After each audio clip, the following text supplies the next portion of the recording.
Alors, je m'appelle Claire Garand, j'écris des nouvelles et des romans de littérature de l'imaginaire, tendance fantastique, horreur et SF. Par exemple, j'ai publié des nouvelles dans la revue Emblème. Dans plusieurs numéros, j'en ai publié aussi dans un recueil paru aux éditions Ragami. J'ai aussi publié un recueil de nouvelles qui s'appelle Carimuche aux éditions de la Banshee et également une nouvelle dans la revue des sans-papiers du Faune. Et mon prochain recueil de nouvelles fantastiques paraîtra aux éditions Royz, RROYZZ, dans quelques mois, la sortie ayant été repoussée à cause du confinement.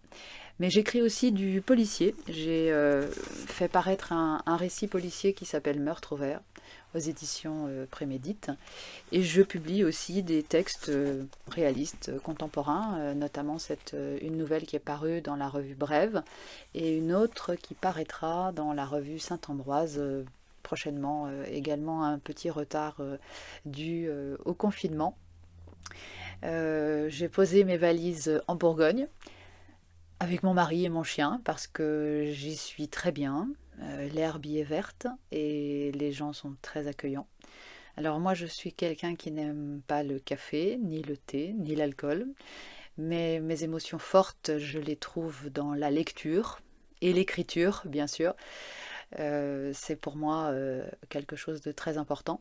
Et j'ai eu le grand plaisir de recevoir le prix Lacour de l'imaginaire en 2019 pour mon roman Les Maîtres de la Lumière, paru aux éditions Royz.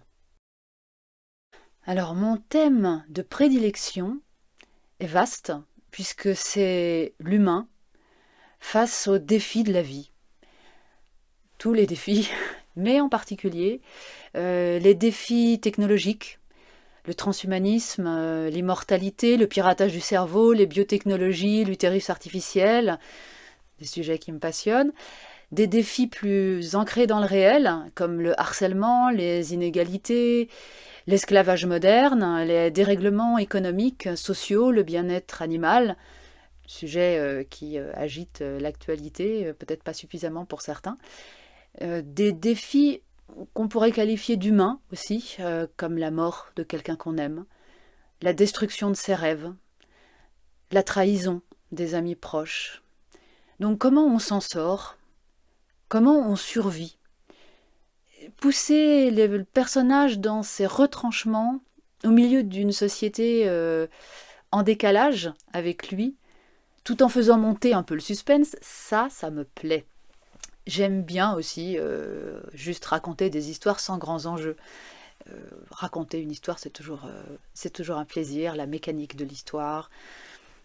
En réalité, le thème, les thèmes qui m'intéressent et qui m'obsèdent ressurgissent toujours à un moment ou à un autre. Donc voilà, quels sont mes thèmes d'écriture. Alors, rien ne m'a poussé à écrire, ni personne d'ailleurs. J'ai toujours aimé me raconter des histoires et en raconter autour de moi depuis toute petite. La première histoire dont je me souvienne avait pour héroïne ma grand-mère, à qui j'avais imaginé une vie d'espionne. Je devais avoir 9 ans, je pense, à peu près, et j'ai toujours l'histoire d'ailleurs. Alors quand on connaît ma grand-mère, on mesure le degré d'imagination qu'il fallait pour lui inventer ce type de vie. Sa vie, la vraie, était absolument passionnante d'ailleurs, mais pas du tout pour les mêmes raisons. Mais c'est pas le sujet. Alors, il m'est aussi arrivé de raconter une histoire effrayante sous la tente quand j'étais scout, c'était classique. J'avais aussi écrit une histoire de vampire quand j'avais 12 ans, en plusieurs épisodes. Oui, je sais plus combien il y en avait, 7 ou 8, je l'ai quelque part aussi. Elle est dans un classeur rouge, à anneaux, format A5.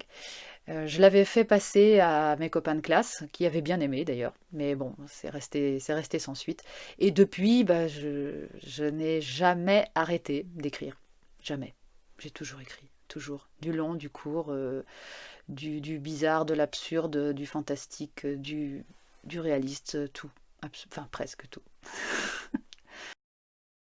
On peut me retrouver sur mon site claire-garand.fr, donc Garand Garand et non pas T, ou sur ma page Facebook Claire Garand écrivain, sur certains salons quand il n'y a pas de confinement, comme par exemple aux Imaginales, mais on peut surtout me retrouver dans mes livres. J'espère vous avoir donné envie de parcourir un peu mon univers et je vous invite bien sûr à lire ou à écouter d'ailleurs mes prochaines parutions, donc mon prochain recueil de nouvelles qui paraîtra aux éditions Royce, recueil de nouvelles fantastiques, et mes livres audio qui seront publiés aux éditions La Perse, qui seront donc des nouvelles audio. Et on pourra trouver bien sûr tous les liens pour y accéder sur mon site claire-garand.fr. Donc je vous dis à bientôt dans un de mes livres.